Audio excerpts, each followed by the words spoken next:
اور خولي بن یزید آگے بڑھ کے سر انور کو جدا کرنے کی تیاریاں کر رہا تھا. سنان بن انس آگے بڑھا لیکن کپ کپا کے پیچھے ہو گیا. خولي بن یزید آگے بڑھا, وہ بھی پیچھے ہو گیا. پھر شمر آیا اور شمر آپ کے جسم نازک کے اوپر بیٹھ گیا. حضرت امام حسین نے جب دیکھا تو اس کے بدن کے اوپر برس کے پھل پیری کے نشان تھے. تو حضرت امام حسین کی زبان سے نکلا, صدق اللہ و صدق رسول اللہ, میرے آقا میرے اللہ نے سچ کہا. اس نے کہا کیا سچ کہا؟ کہا ایک دن میں حضور کی خدمت میں حاضر تھا تو حضور نے فرمایا تھا میں دیکھ رہا ہوں ایک چتکبرا کتا میری اولاد کے خون میں منہ مار رہا ہے. آج میں دیکھ رہا ہوں کہ مصطفیٰ کریم کا وہ فرمان جو ہے وہ پورا ہو رہا ہے. وہ غصے میں آیا. امام جلدی اپنی پیشانی سجدے میں رکھی اور اللہ کی بارگاہ میں امام کے آخری لفظ تھے, اللہم رضن بقضائک وصبرن علی بلائک تسلیما لامرک سبحان ربی الاعلی سبحان ربی الاعلی سبحان ربی الاعلی. مالک بھائی بیٹے بھتیجے بھانجے جانثار آیان و انصار سب کچھ لٹا کے, عباس کے بازو کٹا کے, جو جا سکتے تھے انہیں بھیج کے, جو جا نہیں سکتے تھے خود اٹھا کے لے جا کر کے عباس کے بازو قلم کروا کے یہ خیمے کے اندر بچیاں یتیم ہو گئی ہیں, سہاگ اجڑ گئے ہیں.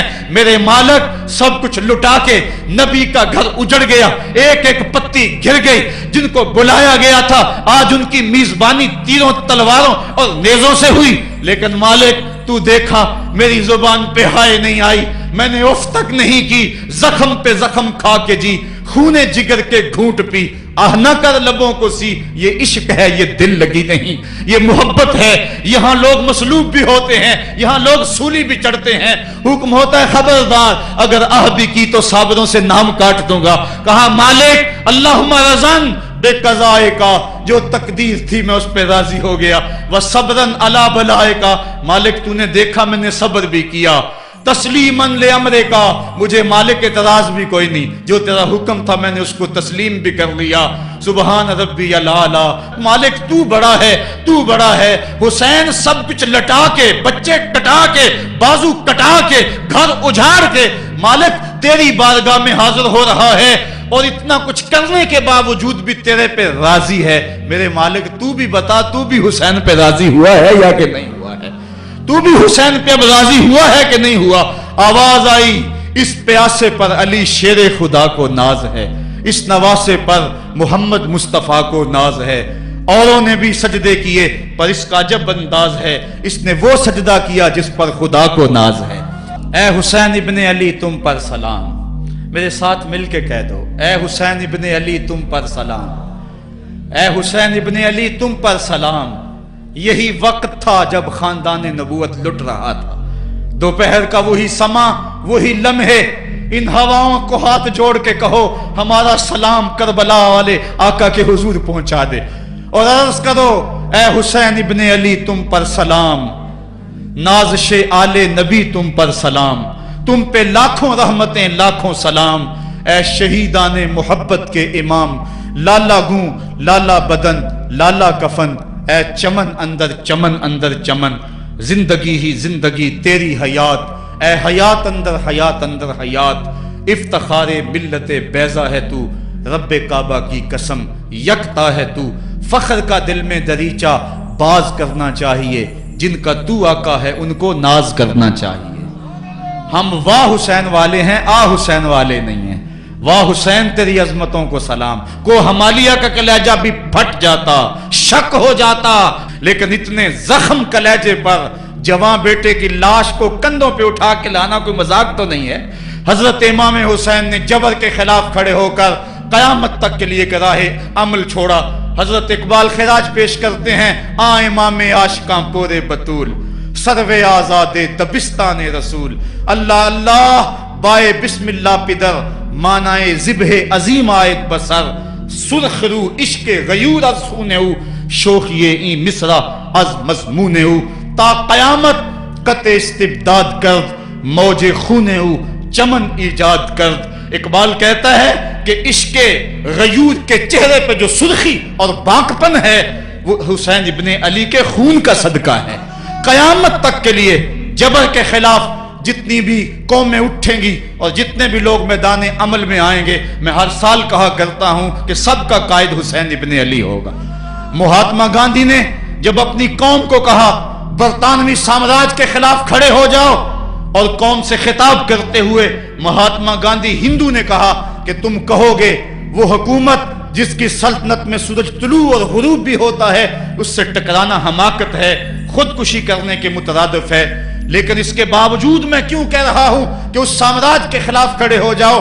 مہاتما گاندھی نے کہا تھا اس لیے کہ میرے سامنے حسین ابن علی کا کردار موجود ہے۔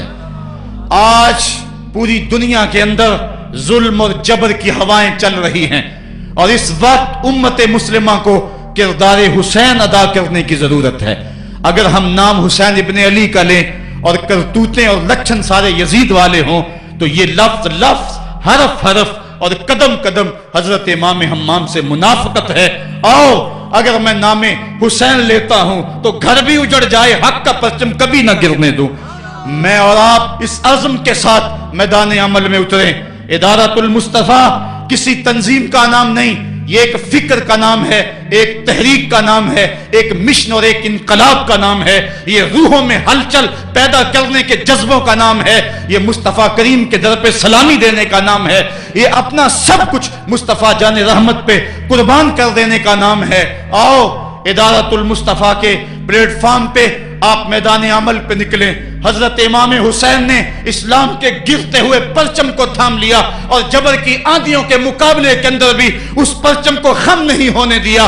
آج میں اور آپ ان کا مشن، ان کی فکر لے کر میدان عمل میں نکل آئیں، قرآن کا پھریرا بنا کر، قرآن کا پرچم ہی سینوں میں تھام کر، اہل بیت کی محبت اپنے سینوں میں لے کر میدان عمل میں نکلیں اور قرآن کی دعوت گھر گھر دیں۔ اور اب رکنا نہیں، اب تھمنا نہیں، فردوس میں جا کے دم لینا، آفاق کے ہر ہر گوشے میں قرآن سنا کے دم لینا۔ اب یہ اٹھنے والے قدم آگے بڑھتے رہیں۔ یہ درس قرآن کا جو قافلہ ملک کے طول و عرض کے اندر روا دوا ہے، اس میں ایک جوش پیدا ہو جائے اور اس کے اندر ایک انقلاب پیدا ہو جائے۔ کوئی گھر ایسا نہ رہے، کوئی بستی ایسی نہ رہے، کوئی کان ایسا نہ رہے جس کان تک قرآن کا نغمہ نہ پہنچنے پائے۔ ادارۃ المصطفیٰ کے جوان سال مبلغ گلی گلی کوچے کوچے پھیل جائیں، اور جو داعی ہیں، دعوت دینے والے ہیں، اگر وہ خود پیغام پہنچا سکتے ہیں تو اشہد بلال عند اللہ اشہد، بلال کی اشہد بھی اللہ کو قبول ہے۔ وہ ٹوٹے پھوٹے لفظ لے کر میدان عمل میں نکل آئیں، ورنہ وہ سیڈیز لے لیں، وہ اور کتب لے لیں، وہ دین کا نعرہ لے لیں، وہ پیغام حق لے لیں، اور گلی گلی کوچا کوچا اسوہ شبیری اور نام حسین کی دہائی دیتے چلے جائیں۔